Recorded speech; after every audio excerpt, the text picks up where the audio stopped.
Tabrakin aja bang. Tabrakin aja. Tabrakin mobil. Ulah seorang penumpang shuttle bus Bandara Soekarno-Hatta ini viral di media sosial. Pria berusia 32 tahun ini membuat gaduh di dalam shuttle bus dengan meminta sopir bus ngebut. Bahkan penumpang berkaos biru ini berkali-kali meminta sopir bus menabrak kendaraan di depannya. Ulah gaduh penumpang bus ini tentu saja meresahkan penumpang lainnya yang hendak menuju Terminal 1 Bandara Soekarno-Hatta, Tangerang, Banten. Rusuh, turunin.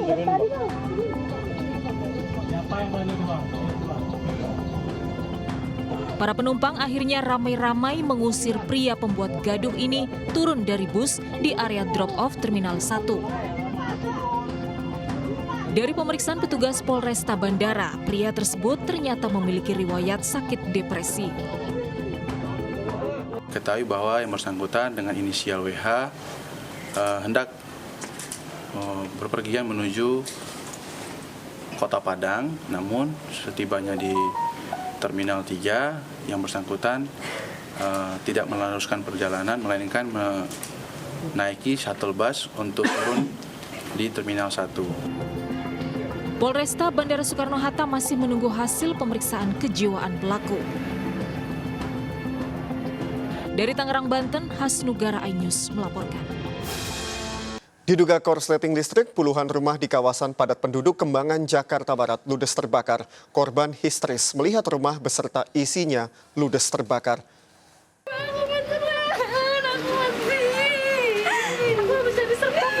Warga korban kebakaran ini menangis histeris mengetahui rumah beserta isinya ludes terbakar. Kebakaran terjadi pada tengah malam melanda pemukiman padat di Jalan Sawah Belong, Srengseng, Kembangan, Jakarta Barat. Banyaknya bahan yang mudah terbakar membuat api dengan cepat merambat. Akibatnya 30 rumah kontrakan yang saling berdekatan ludes di lahap api. Api juga membakar sejumlah motor dan gerobak warga. Petugas pemadam kebakaran yang tiba di lokasi berhasil memadamkan api 1 jam kemudian. Dugaan sementara kebakaran terjadi akibat korsleting dari salah satu rumah. Penyebabnya hubungan arus pendek. Untuk sementara ini rumah yang terbakar 30 KK. 30 KK. 30 rumah petak. Pak, berarti ini satu lahan ini dipakai buat kontrakan berarti Pak ya? Iya, betul. Ini satu lahan ini diperuntukkan untuk bangunan kontrakan. Tak ada korban dalam peristiwa ini, petugas masih menyelidiki penyebab pasti dari kebakaran ini. Dari Jakarta, Miftahul Gani melaporkan. Sementara itu di Kelurahan Cibuluh, Kota Bogor, Jawa Barat, 6 rumah kontrakan ludes terbakar tadi malam. Kebakaran akibat percikan obat nyamuk yang dinyalakan salah satu penghuni kontrakan.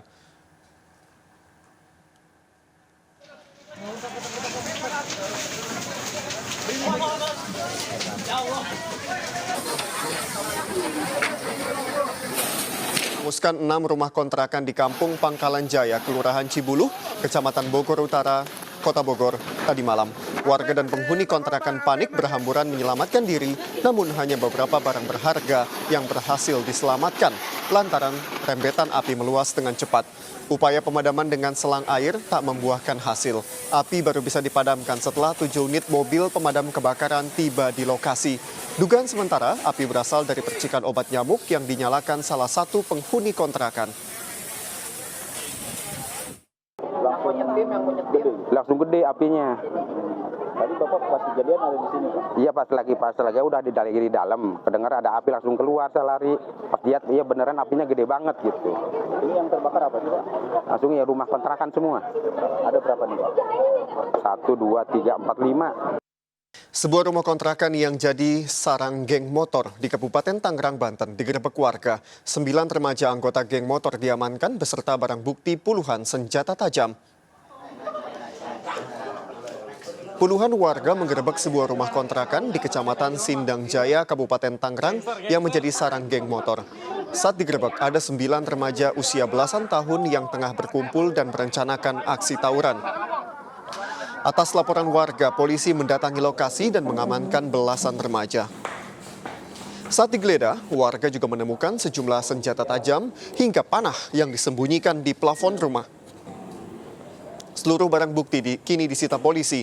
Aksi tawuran antar geng motor di Kabupaten Tangerang terjadi berulang kali dan meresahkan warga. Tak hanya menimbulkan kerusakan, tawuran kerap mengakibatkan jatuh korban jiwa.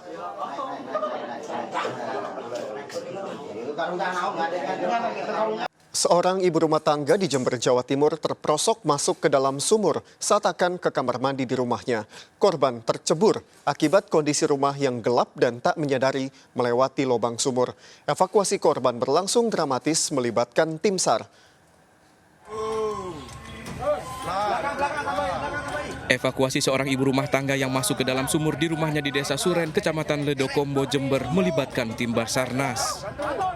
Upaya penyelamatan korban Sumiati 45 tahun yang tercebur ke sumur sedalam 12 meter berlangsung dramatis. Korban berhasil dikeluarkan dari dalam sumur setelah 1,5 jam dalam kondisi selamat langsung dievakuasi ke rumah sakit.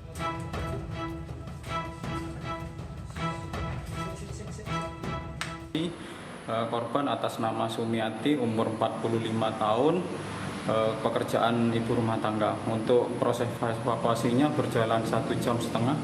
Kita mengalami kendala karena diameter sumur terlalu sempit.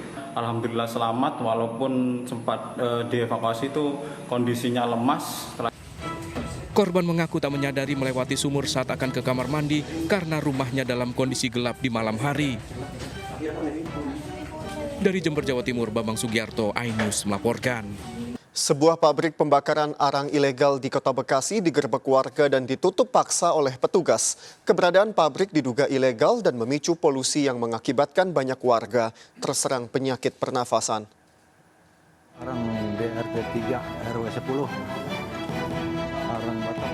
Warga dan petugas gabungan Dinas Lingkungan Hidup, TNI dan Polri menggerebek sebuah pabrik pembakaran arang ilegal di Kelurahan Jatirangga, Kota Bekasi, Jawa Barat.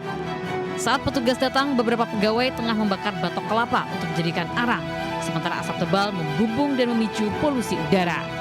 Dalam penggerebekan ini, petugas juga menutup paksa pabrik dan memasang spanduk penyegelan. Penutupan paksa dilakukan atas keluhan warga soal polusi pabrik arang yang memicu penyakit pernafasan. Sebelumnya petugas sudah melayangkan teguran namun tak kunjung digubris. Kemudian kita lakukan upaya penutupan, kemarin sebelumnya sudah kita tegur dan yang bersangkutan berjanji. Hanya hari ini kita lakukan penutupan supaya tidak ada aktivitas lagi. Menurut petugas, keberadaan pabrik arang ini juga ilegal karena tidak memiliki izin dan persetujuan warga. Dari Bekasi, Jawa Barat, Rahmat Hidayat, iNews melaporkan. Angin kencang dan puting beliung mengamuk dan memporak-porandakan dua rumah adat di Toraja Utara, Sulawesi Selatan. Kerugian mencapai ratusan juta rupiah.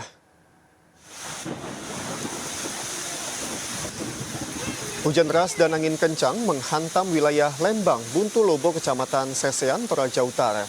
Puting beliung terjadi tiba-tiba dan menyapu sejumlah rumah warga hingga mengalami kerusakan. Terjangan angin kencang juga merobohkan dua rumah adat khas Toraja yang dijadikan lumbung padi. Warga harus memungut dan memindahkan padi yang masih tersisa ke halaman rumah untuk disimpan. Warga juga harus mengevakuasi puluhan batang pohon yang tumbang dan menimpa rumah warga. Tidak ada korban jiwa dalam peristiwa ini, namun kerugian diperkirakan mencapai ratusan juta rupiah.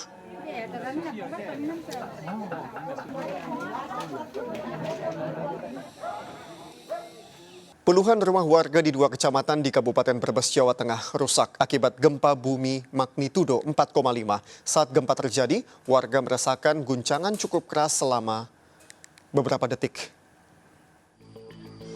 Petugas Satpol PP dan Babinsa Koramil mendata kerusakan akibat gempa bumi yang mengguncang Kabupaten Tegal Jumat malam kemarin.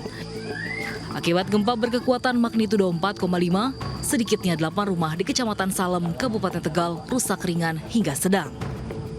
Terutama di bagian dinding yang retak dan terbelah hingga plafon rumah yang ambrol.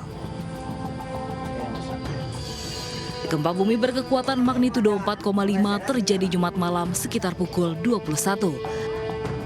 Berpusat di 34 km barat daya Kabupaten Tegal atau di sekitar Kabupaten Brebes. Gempa darat dengan kedalaman 10 km terasa cukup keras, terutama di Kecamatan Salem dan Bantar Kaung. Apa aja mungkin, langsung panik saya, bangunin istri sama orang tua. Langsung lari keluar. Buka pintu saya susah, tapi soalnya debunya juga lumayan banyak ya. Iya. panik mungkin karena panik kunci nggak kebuka di sini, orang tua kayak orang bingung, malah di dalam saya teriak-teriak dari luar, balik lagi saya ke dalam. Pasca gempa pertama, gempa susulan sudah terjadi 2 kali. Warga diimbau tetap waspada. Kerusakan akibat gempa masih terus didata. Dari Tegal, Jawa Tengah, Yunibar, iNews melaporkan. Pemirsa, di hari kampanye ke-20, Capres yang didukung Partai Perindo Ganjar Pranowo mengikuti kirap budaya Nitilaku di Universitas Gadjah Mada, Yogyakarta. Ganjar berjalan kaki bersama ribuan sivitas akademika UGM dengan mengenakan baju adat Kalimantan.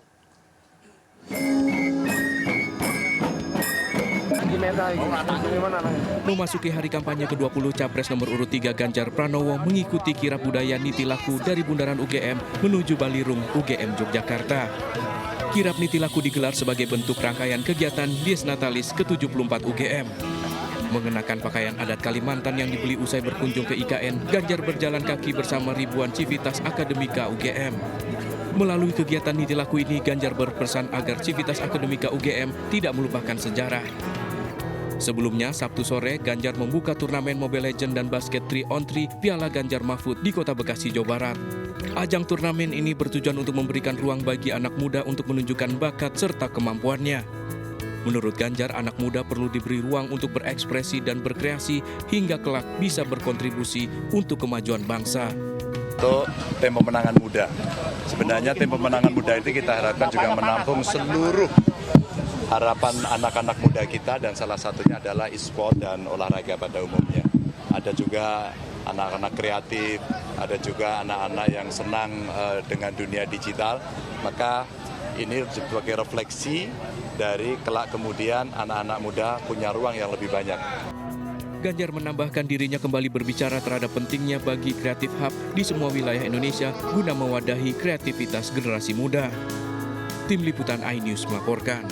Sementara itu, putra Ganjar Pranowo, Alam Ganjar, bertemu dengan ratusan anak muda yang tergabung dalam gerakan Angkatan Muda Kristen Indonesia Cimahi, Jawa Barat. Dalam acara tersebut, Alam berdiskusi soal pemuda dan politik dalam menyikapi bonus demografi. Selain putra tunggal Ganjar Pranowo, sejumlah tokoh pemuda nasional hadir dalam diskusi. Di antaranya Zara Adisti, Rizky Grivaldi Ispanji, Rizky Aulia, dan Kristiado Sihombing. Diskusi digelar santai namun membahas tema yang berbobot, yakni terkait peran pemuda dalam politik dalam rangka menyikapi bonus demografi. Putra calon presiden nomor urut 3 Alam Ganjar menyebut sosok pemimpin harus dipilih secara cerdas, rasional, dan objektif, terutama mempertimbangkan rekam jejak dan program agar Indonesia cepat melesat menuju Indonesia Emas pada 2024. Dukungan keluarga terhadap calon presiden nomor urut 3 Ganjar Pranowo juga ditunjukkan oleh sang istri Siti Atikoh Supriyanti. Minggu pagi, Atikoh bersama kader PDIP hadir di tengah ribuan warga peserta lomba lari 10 km di Semarang, Jawa Tengah. Usai lari, Atikoh dan Sekjen PDIP Hasto Kristianto juga mengikuti senam pagi bersama 700 ibu-ibu di DPP PDIP. Acara senam pagi ini merupakan bagian dari safari kampanye di Jawa Tengah dan Jawa Timur.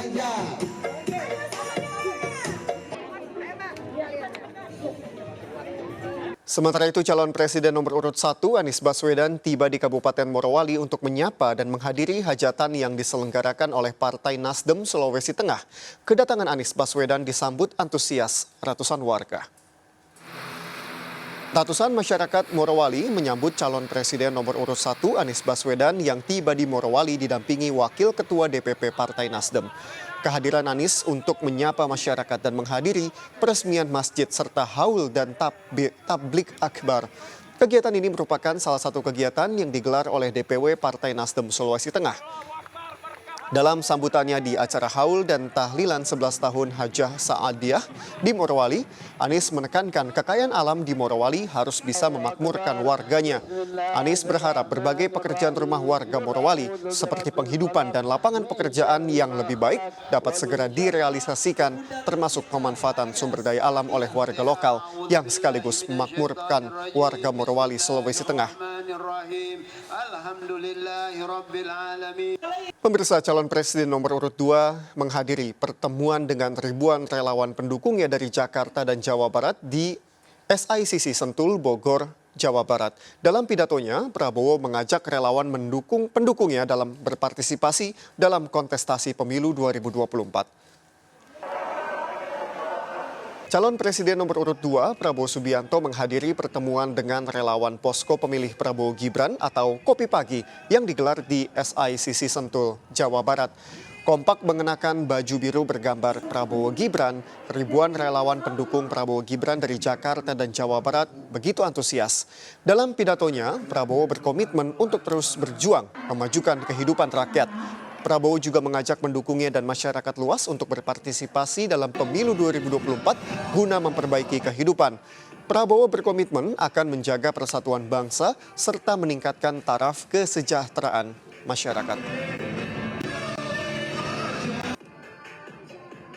Bawaslu Provinsi DKI Jakarta menegaskan kepala desa dan perangkat desa yang menghadiri Deklarasi Nasional Desa Bersatu untuk Indonesia Maju di Senayan beberapa waktu lalu resmi melanggar aturan. Selain sanksi teguran, Bawaslu DKI juga memberikan rekomendasi kepada Kementerian Dalam Negeri untuk menindaklanjuti sesuai peraturan dan perundang-undangan.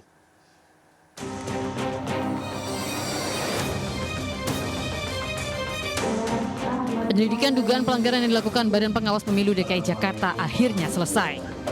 Setelah mengklarifikasi berbagai pihak terkait, Bawaslu DKI menyatakan para kepala desa dan perangkat desa yang menghadiri acara Deklarasi Nasional Desa Bersatu untuk Indonesia Maju di Senayan beberapa waktu lalu terbukti melanggar aturan.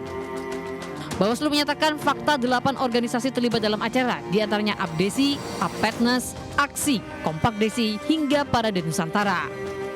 Hasil klarifikasi juga menerangkan bahwa awal acara direncanakan untuk deklarasi terhadap salah satu pasangan calon presiden dan wakil presiden. Akan tetapi mendekati hari H, acara deklarasi ditiadakan. Namun pada pelaksanaannya masih terdapat name tag dan juga narasi yang bersifat deklarasi dan keberpihakan kepada Capres-Cawapres nomor urut 2, Prabowo Gibran. Para kepala desa dan para perangkat desa yang hadir pada kegiatan tersebut telah terbukti melanggar pasal 29 huruf B dan pasal 51 huruf B Undang-Undang Nomor 6 Tahun 2014 tentang Desa, yang pada pokoknya menyatakan soal larangan membuat keputusan yang menguntungkan diri sendiri, anggota keluarga, pihak lain, dan atau golongan tertentu. Para kepala desa dan perangkat desa yang hadir dalam acara deklarasi tersebut dinyatakan terbukti melanggar pasal 29 huruf B dan pasal 51 huruf B Undang-Undang Nomor 6 Tahun 2014 tentang Desa. Selain memberikan sanksi teguran, Bawaslu DKI juga merekomendasikan Kemendagri untuk menindaklanjuti sesuai peraturan dan perundang-undangan yang berlaku. Dari Jakarta Pusat, Rani Sangjaya, iNews melaporkan. Anda ingin berwisata memacu adrenalin dengan pemandangan indah? Silakan mencoba sensasi bersepeda di Gunung Bromo melalui Malang Timur. Anda bisa rasakan sensasi bersepeda di musim hujan menembus keindahan Taman Nasional.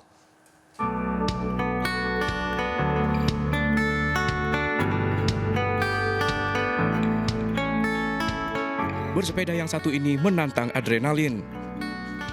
Para pesepeda melaju di atas Gunung Bromo melintasi Taman Nasional dengan hamparan savana hijau. Anda bisa mencoba paket wisata bersepeda ini melalui jalur Gunung Bromo yang menantang dengan penuh pemandangan indah. Bahkan di musim penghujan ini, kawasan Gunung Bromo menjadi favorit para pecinta olahraga sepeda melalui pintu jemplang. Hujan membuat tekstur pasir Gunung Bromo menjadi padat menantang para sepeda menikmati sensasi goes di ketinggian 2.100 meter di atas permukaan laut dengan kadar oksigen tipis. Anda juga akan diajak menyusuri jalur Widodaren, jalan setapak puncak bukit menembus kabut pegunungan. Keindahan bersepeda di jalur Bromo ini kini menjadi alternatif para wisatawan dari kota-kota besar, khususnya di akhir pekan ini. Wah, luar biasa ini Bromo ini, kerennya itu komplit ya. Jadi kita dapat view-nya yang savananya luas itu kayaknya. Saya ke Rinjani kemana itu nggak ada yang cakep inilah gitu. Jadi sebabnya kan jadi Taman Nasional yang tercantik ketiga di dunia. Wisata menikmati Bromo dengan cara berbeda ini kini menjadi tren wisatawan. Nah, bagaimana Anda berminat untuk mencobanya? Dari Malang, Jawa Timur, Denny Irwansyah, iNews melaporkan. Kita ke informasi selanjutnya. Ribuan orang dari sejumlah ormas pagi ini menggelar aksi unjuk rasa mendukung kemerdekaan Palestina. Hingga kini warga masih melakukan aksinya di depan Kedutaan Besar Amerika Serikat. Selengkapnya dilaporkan Salam Rahmat.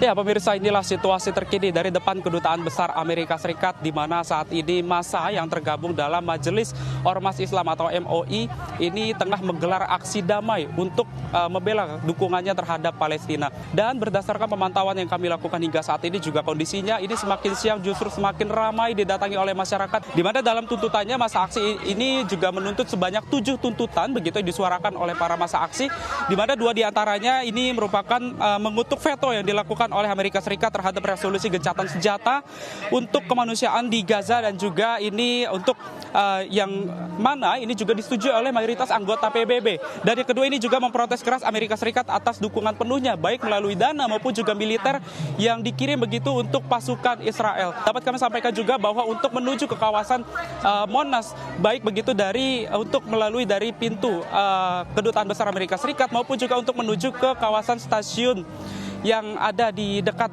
Monas begitu, ini memang sudah tidak bisa dilewati lagi lantaran ini juga sudah dipadati oleh massa aksi yang ingin menyuarakan aksi tuntutannya terhadap kemerdekaan Palestina. Dari Jakarta, Salam Rahmat Iriansyah Wahyudi, iNews melaporkan. Memasuki musim penghujan, masyarakat diminta waspada merebaknya DBD. Petugas melakukan fogging dan meminta masyarakat selalu menjaga kebersihan lingkungan agar tidak menjadi tempat berkembang biaknya nyamuk Aedes aegypti.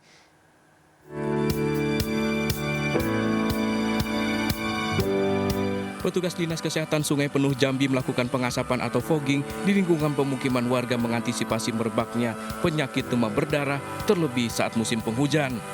Fogging juga menyasar selokan dan tempat yang rawan jentik nyamuk Aedes aegypti berkembang biak.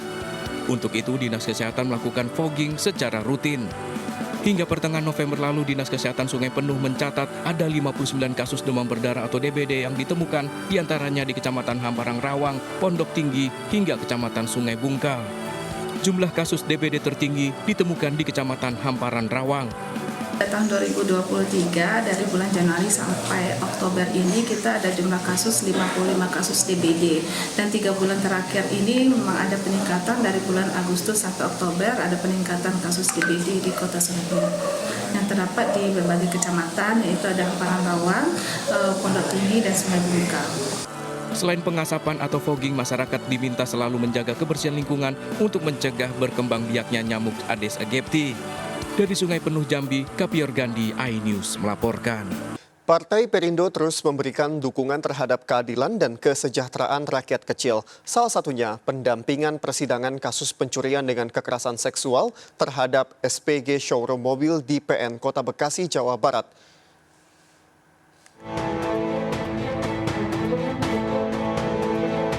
RPA Partai Perindo kembali menghadiri sidang terdakwa R dan J, pelaku pencurian dengan kekerasan disertai perkosaan terhadap SPG Showroom Mobil di Pengadilan Negeri Kota Bekasi, Jawa Barat. Sidang yang dipimpin Ketua Majelis Hakim Nur Iswadi SH dengan agenda pembacaan tuntutan oleh Jaksa Penuntut Umum ini ditunda. Sidang ditunda karena restitusi yang diterima oleh Jaksa Penuntut Umum masih kurang jumlahnya. Kami berharap Jaksa Penuntut Umum membuat tuntutannya sesuai dengan yang paling berat, yang paling maksimal pada kedua pelaku. Dan kami juga mengatakan saat ini tidak ada damai untuk mereka. Penundaan hari ini akan diberikan sidang tuntutannya Senin depan. Seperti harapan kami adalah putusan yang paling tertinggi, yaitu kami harapkan dari 10 tahun. Sementara caleg DPR RI Dapil Jabar II dari Partai Perindo, Deden Samsudin Saleh, menggelar pembekalan kepada caleg DPRD, pengurus dan relawan di Sukamandi, Kutawaringin, Kabupaten Bandung. Kita sosialisasi tentang Perindo, bagaimana caranya sesuai komitmen saya dengan Pak Hate, bahwa untuk membesarkan dan memenangkan Partai Perindo di seluruh Indonesia, khususnya Dapil Jabar II, Bandung dan Kabupaten Bandung Barat. Partai Perindo yang mendukung Ganjar Mahfud akan terus turun ke masyarakat untuk menampung aspirasi dan memberikan solusi untuk Indonesia sejahtera. Tim Liputan iNews melaporkan. Menparekraf Sandiaga Uno menghadiri workshop Kabupaten Kota Kreatif di Sumedang, Jawa Barat. Sandiaga mendorong para pelaku ekonomi kreatif Sumedang terus berinovasi dan berkarya serta membangun jejaring dalam upaya meningkatkan ekonomi masyarakat dan menciptakan lapangan kerja.